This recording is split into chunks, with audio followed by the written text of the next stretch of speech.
A very early good morning from Boston. It's 4 a.m. here in US.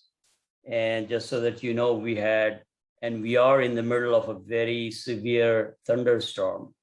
So somehow I have managed to have the internet connection, and I'm praying that for the next 25 minutes, the connection stays with us.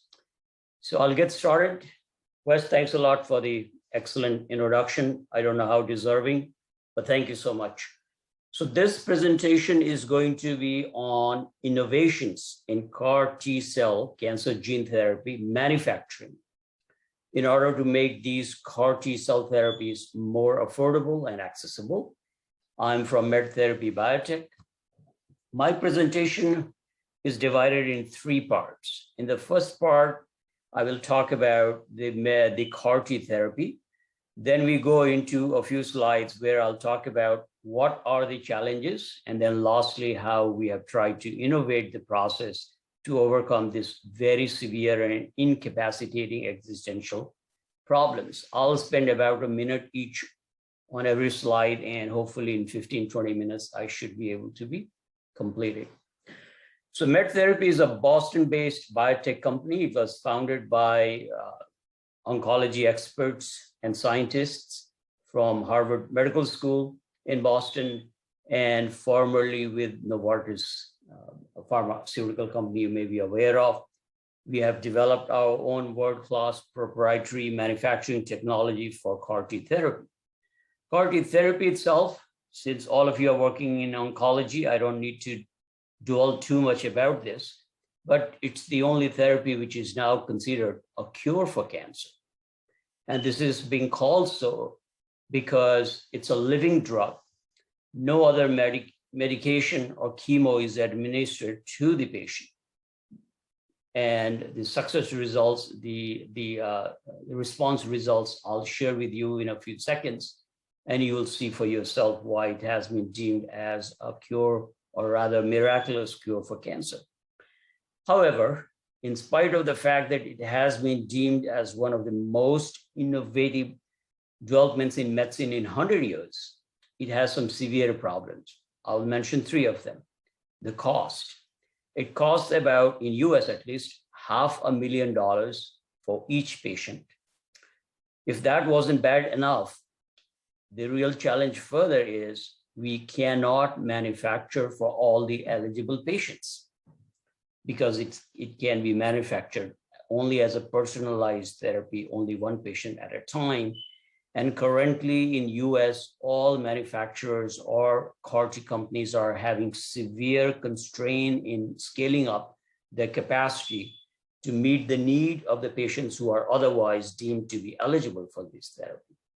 So our company, MedTherapy, was intentionally formed in order to address the problem we were seeing with our own patients, where we wanted them to be on CAR T, but we were told that the patient has to wait for 12 months or 16 months for many reasons. It was unacceptable for us as physicians, as scientists. We had to do something, and that's what we are trying to do.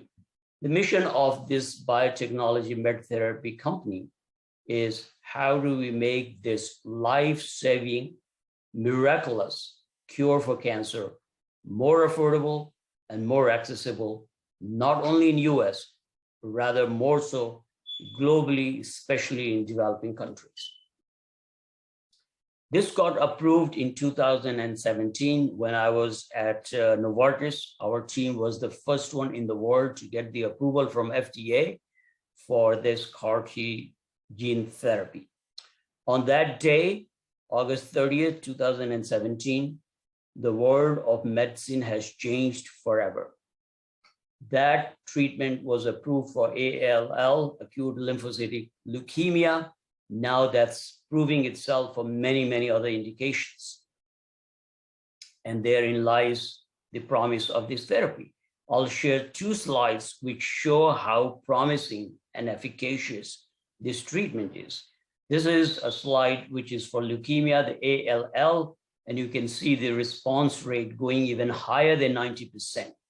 This is almost unprecedented to see in otherwise a refractory situation, such a high response rate. And remember, these patients were already, this was their third line or fourth line of treatment for such a debilitated patient to still have their immune system, which otherwise was failing, to have such a high response to CAR T cell therapy. It speaks for itself. So these are the results. All the results are in public domain. And the next slide, I wanted to show that from leukemia, thereafter, we have moved on to lymphomas and equally miraculous results. You can see the scan over here. You can see how well the patient has responded, even as a third or fourth line of treatment. So those two slides, in the interest of time, I'll share not any more. It's enough to demonstrate the power of this therapy. So that's on the good side.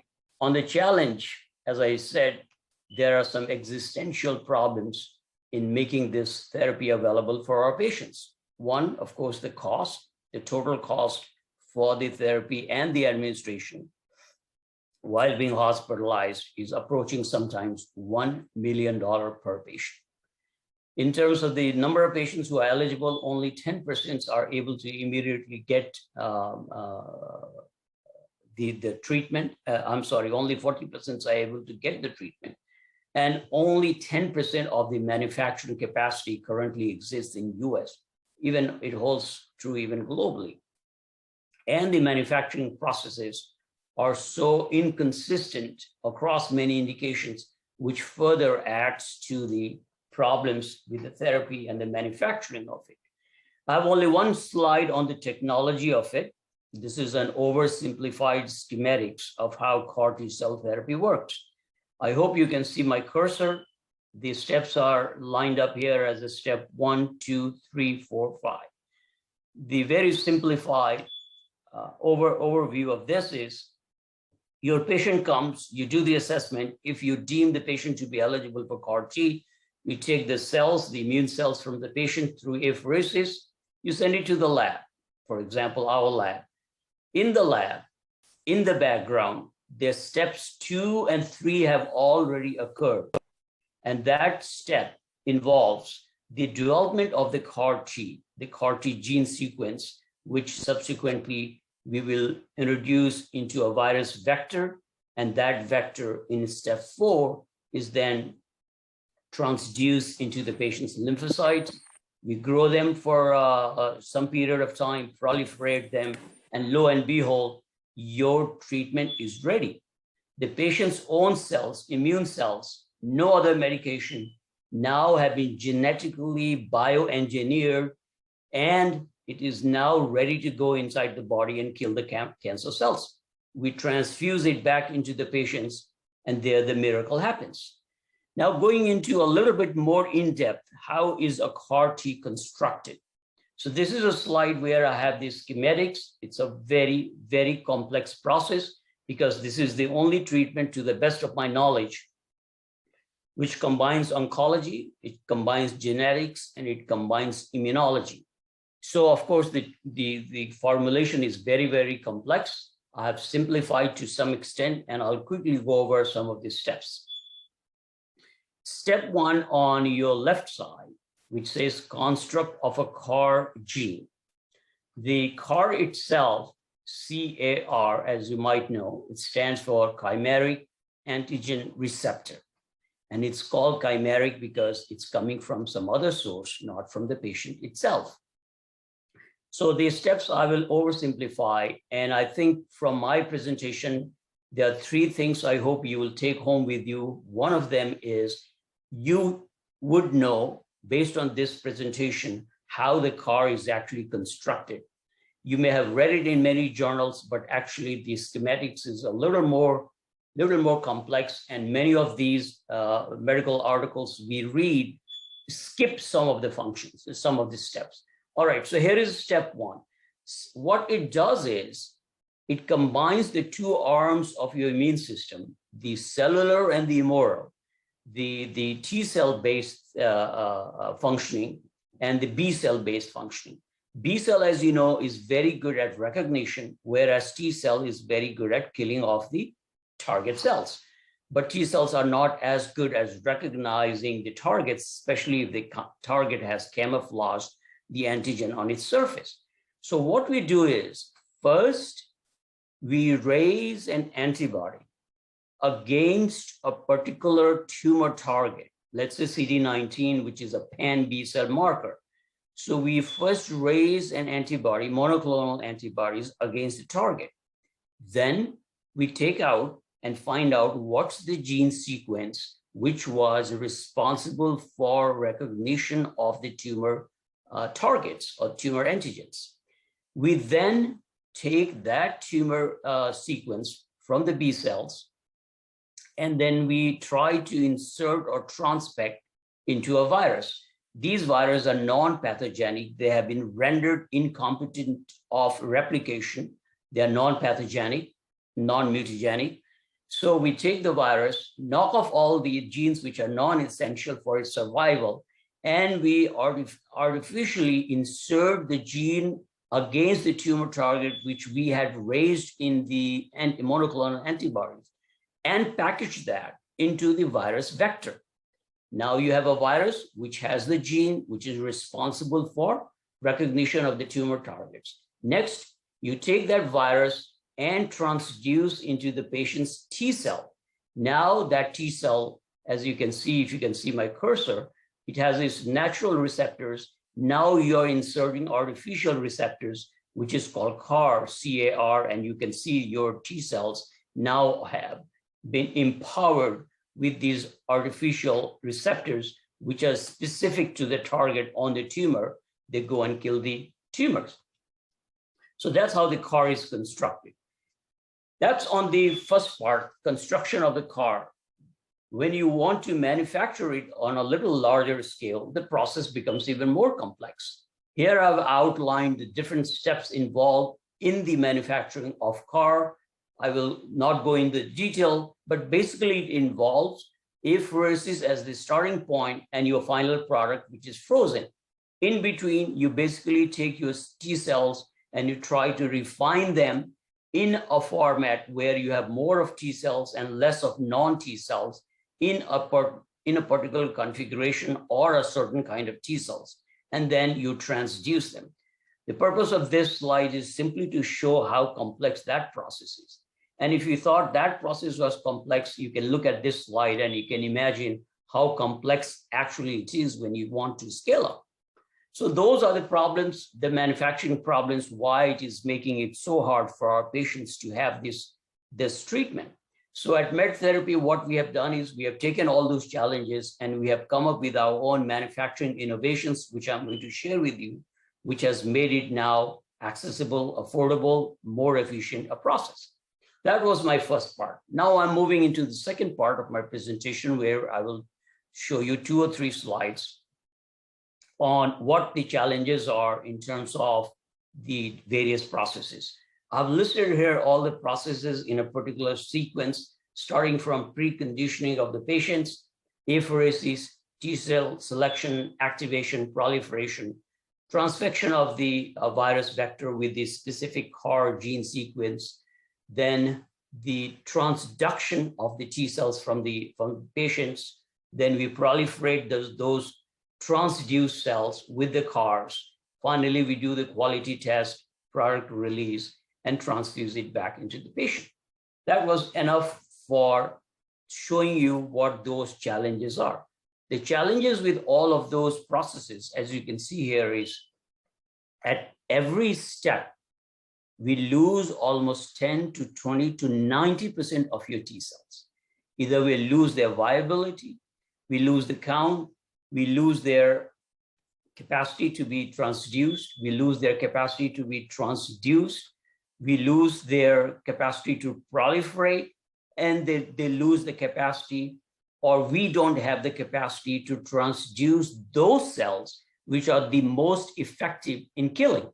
So these are, every step is laden with a process which is making it one of the most complex processes for producing or manufacturing any therapy. So after having witnessed these challenges firsthand, all of our team members, we have come up with every critical step we have made some innovations, which I'm going to share with you, where by the time we finish with our innovative process of manufacturing CAR T, the time is shortened by at least 25 to 50%. The efficiency goes high as much as 70%, and many, many other gains to be had. So since we have applied for patent for all of these processes, I may not be able to show a lot of details, but this is a simplified overview, and I will simply lay out each step where we have made an innovation and what they are. If you can see my cursor, we start with the patient, we do the apheresis. At that point itself, today the industry standard is you do apheresis, you try to get the lymphocyte, but virtually everything else still remains. What we have tried to change is how much can you filter so that your starting material is as much populated with lymphocytes and nothing else, including blast and other cells, are screened out. And we have certain steps through which we first take out all non-T cells. We move to the next process. Now that you have selected your T cells, your goal is now to proliferate and select the population which is more effective. At this stage, quite often the cells refuse to grow. So what we have done is we have identified a series of interleukins which we have discovered to be the most effective in making the T cells grow. So the addition of the interleukins and other cytokines is a major innovation which dramatically enhances the proliferation and viability of the cells. In addition to that, we have also observed that some of the antigen-presenting cells may be needed for the proliferation of your lymphocytes. We have figured that as well. Then we go to the next process. We have now have our own processes where we have made the comparison what kind of virus is the most ideal for transduction of the cells. That we found out that the 2 or 3 choices, as you might know, is retrovirus, lentivirus, adenovirus. The results we have is that the lentivirus is the most effective one for many reasons, but one I'll share with you because it transduces dividing as well as non-dividing T cells. Imagine without this knowledge, you're trying to transduce 1 billion T cells and 70% of them are non-dividing. You reduce their capacity to transduce. You lose 70% of the cells. They won't pick up the virus. So we have come up with our own ways and to enhance the sensitivity of these viruses to transduce. And therefore, lentivirus is one of these steps in our cycle, our own proprietary cycle of developing these, manufacturing these CAR T cells. Next, we move into another innovation we have discovered, that after you have transduced these cells, you let them proliferate again, a week or 2 weeks, as long as it takes to have a few billion cells. But just leaving them in a culture is not enough. We have identified the conditions which will enhance the proliferation of the cells. Here is an example. The physical kinetic movement of the cells or the stirring of the cells at a particular speed and frequency dramatically enhances the proliferation of the cells. So that's another innovation we have come up with. And then finally, in the interest of time, I'll mention 2 other innovations we have made. One is you have T cells, which are many, many kinds. You have T cells, CD4, CD8, you have effector cells, you have memory effector cells, you have central memory cells, etc. We have also designed the exact ideal proportion of CD4 and CD8 T lymphocytes, which are needed to have the maximum cytotoxic effect. So the calibration of CD4 and CD8 T cells itself becomes a major powerful calibration to enhance the cytotoxicity of the cells and the efficiency of the manufacturing process. Lastly, another innovation we have done is the selection of the exact kind of subset of the T cells. So within the T cells, you have central memory cells, you have effector memory cells. We have identified that the memory cell, the central memory cells, the effector cells are the only T cells you need or ought to transduce, and you can ignore or filter out all other kind of T cells which don't either pick up the virus as well during transduction or are not as cytotoxic as the certain kind of subset of T cells we have. So those are the major innovations which we have designed, and the end result is dramatic. I will now, this is my second last slide. I will now share with you a head-to-head comparison of what our processes yield versus what the current industry protocol is. So on the left side, you can see all the processes from apheresis to cell separation, subpopulation selection, processing, expansion, antigen presenting cells, all the 10 different steps that I shared with you earlier, which are the critical steps in the pathway for manufacturing of CAR T cells. And the industry protocol currently either is refractory to those innovations or currently is not doing them or is not aware of them. We have come up with our innovations, and you can see the dramatic result. Every step that we have used, which I am unable to go in 2 or 3 minutes I have left, but I will give you some time to reflect on this slide, which is very, very important. And at every step, we are saving 1, 2, 3 days in the process. Now, 1 or 2 days may not sound a lot, but as I shared with you, this takes about 4 weeks to manufacture the therapy for just one patient. So if you reduce it by 30%, you almost, instead of 30 days, you can do it in almost 20 days.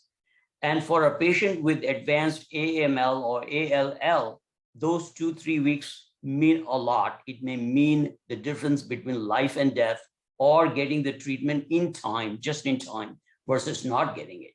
So with these innovations, I hope I have demonstrated to you all the steps we have undertaken or designed or innovated, which are enhancing the efficiency of the process, reducing the time, enhancing the proliferation, and all of that eventually comes down to our mission. Our mission is, how do we reduce the manufacturing cost through all these innovations so that the manufacturing cost comes down and it becomes more affordable for our patients. You can see on this slide that for CAR T therapy, almost half of the cost is manufacturing cost because it's a personalized therapy. So if that we can reduce by almost 70%, it has a dramatic impact upon the overall cost and accessibility of this treatment. And that's our mission. And we will keep you posted. Some of these results are going to be published, hopefully at your conference the next time, especially those which we have filed for patent. Once that process is completed, we'll be happy to come and share in more detail and in a little longer period of time. So finally, as I shared with you, what we have done is we have developed our own proprietary manufacturing technology. We have increased the efficiency, we have reduced the cost, and we have scaled up the capacity to manufacture at a much larger scale so that all eligible patients worldwide can access our treatment. And with that, I would like to conclude my presentation. I want to thank all my colleagues. These are our board of directors and board of advisors, most of them from different Harvard entities, different Harvard hospitals, including Dr. Dan D'Angelo for Dana-Farber and Mass General, etc. We are very thankful for their innovations they have made in this process. And with that, I would like to conclude my presentation. I hope I have stayed within my time limits. I greatly appreciate the opportunity to share these innovations with you, and I thank you for listening to my presentation. So with that said, thanks again, Wes. I'm handing it back to you.